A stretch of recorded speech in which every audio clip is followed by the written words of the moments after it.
은총이 함께 하시길 축원합니다. 오늘 9월 2일 목요일 날 아침에 하나님이 함께 하시며 기도로 응답하시며 도와주시는 귀한 하루, 또한 승리하는 하루, 복된 하루가 되기를 바랍니다. 오늘 말씀은 어제 이어서 이제 결론적인 말씀입니다. 바로 은과 금은 내게 없으나 예수 그리스도의 이름으로 이제 그 모든 역사를 일으켰던 사도 베드로의 역사를 이제 결론적으로 우리들의 삶과 연결시켜서 같이 한번 생각해 보려고 합니다. 토마스 아퀴나스라고 하는 유명한 신학자가 있었고, 그리고 그 당시에 그 당시에 교황이 인노센트 4세란 사람이었습니다. 근데 이 토마스 아퀴나스가 이제 인노센트 4세를 방문하기 위해서 이제 로마로 방문했습니다. 그런데 로마를 가보니까 정말 놀랍게도 엄청난 그 건물과 수많은 또 보물들이 가득 찬 것을 이렇게 보았습니다. 그런 것을 다 자랑하면서 이제 교황이 토마스 아퀴나스에게 이렇게 말을 했다 그러죠. 자, 보십시오. 당신이 이 모든 것들을, 이 엄청난 것들을 보고 있지 않습니까?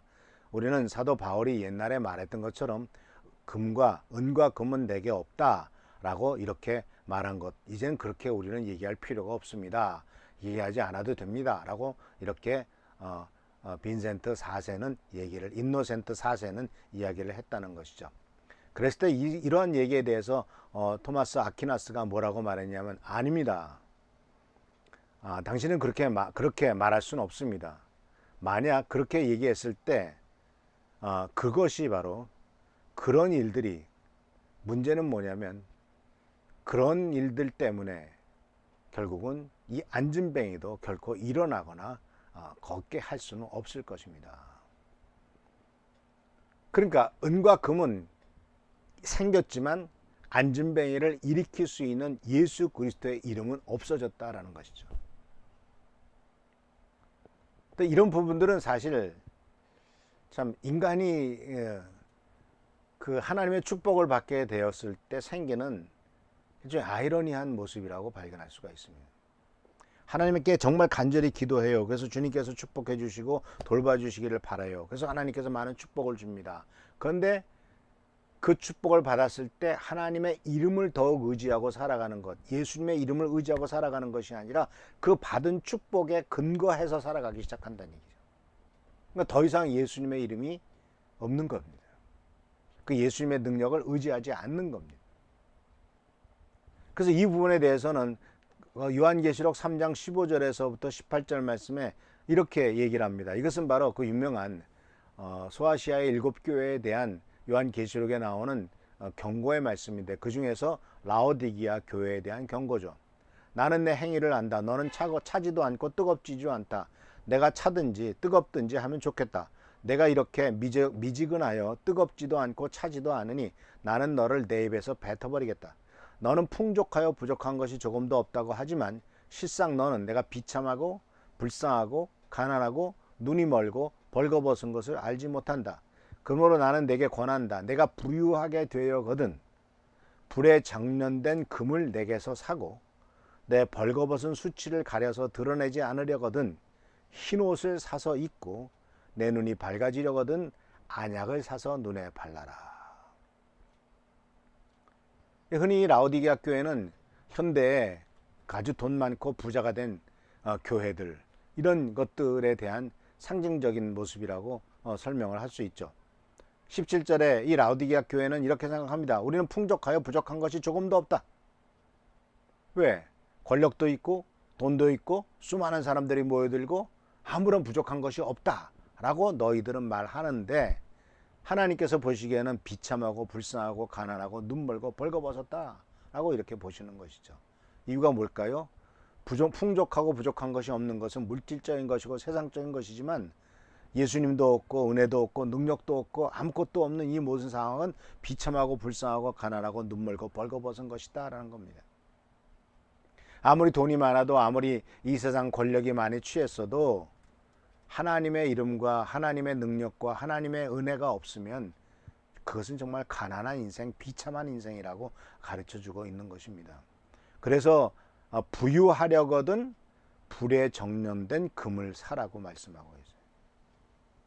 불순한 금을 사지 말고 깨끗한, 정말, 그러니까 이 깨끗한 돈, 내가 사업을 열심히 해가지고 정말 수고하고 노력해서 남을 착취하지 않고 이렇게 해서 번 돈이라면 얼마나 좋겠습니까? 그런데 그렇지 않은 경우가 너무나 많지 않습니까?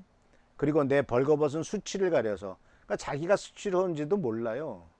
나는 그냥 돈 많기 때문에 괜찮다고 생각합니다. 많은 사람들이 우리나라에서도 권력자들이 정말 여러 가지 모습을 보여주는데 부정적인 모습들을 보여주면서도 수치를 못 느껴요. 수치롭다고 느끼지도 않아요.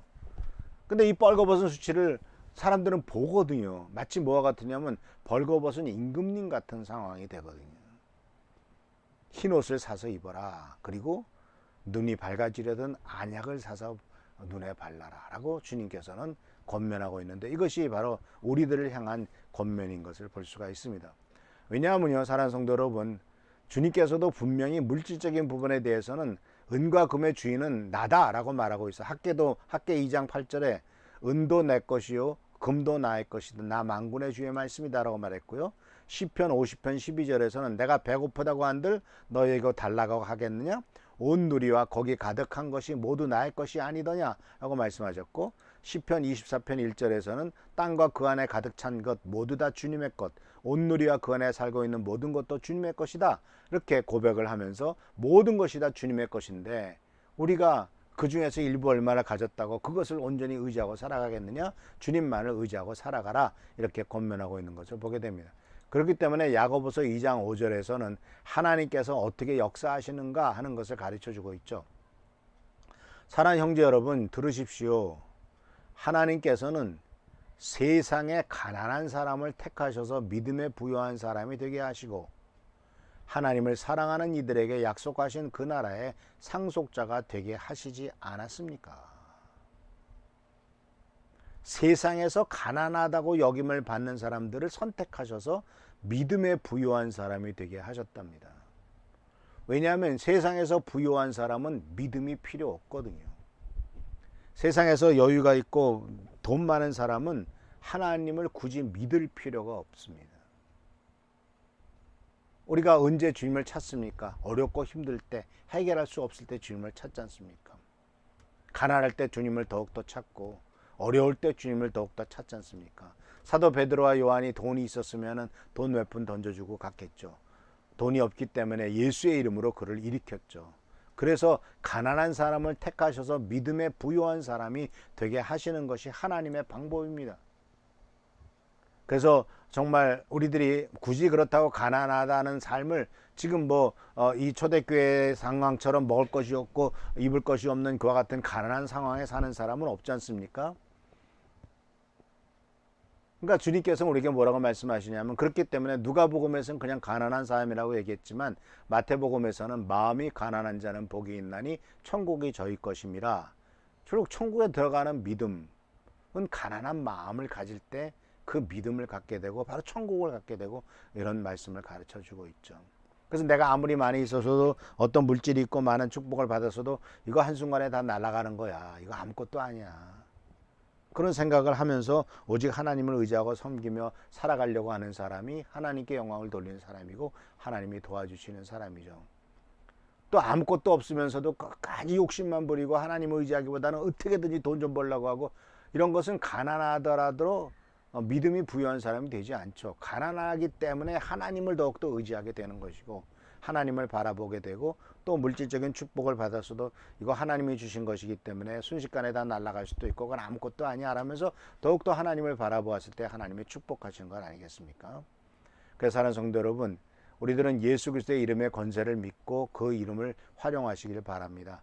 세상 것을 의지해서 세상 것에 근거를 두어서 그것을 따라갈 때 오히려 우리들은 더욱더 실망과 실패를 경험하게 될 것입니다. 그러나 오직 주님을 의지하고 섬길 때, 그리고 내게 있는 것은 예수 그리스도의 이름뿐이다 라고 분명히 믿고 선포하고 나갈 때 하나님께서 우리 사랑하는 성도님들의 삶을 더욱더 풍요하게 하시고 축복으로 채워줄 줄 믿습니다.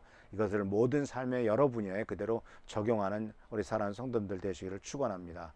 할렐루야. 감사합니다. 기도하겠습니다. 오늘도 주님의 은혜 가운데서 하루가 시작됩니다. 복된 하루, 귀한 하루가 되도록 하시고 하나님의 축복을 누리도록 인도하옵소서. 예수님의 이름으로 기도합니다. 아멘. 우리 한은조 선생님 또 최준규 장로님 위해서 기도해 주시고, 또 한 선생님이 병실을 옮겼는데 그 중환자실에서 안전하게 주님께서 보호하시도록 기도해 주시고, 또 우리 박순열 집사님 가정의 경제적인 문제, 또 이런 사업상의 문제가 해결되도록 위해서 기도해 주시기를 부탁합니다. 할렐루야. 축복합니다. 성령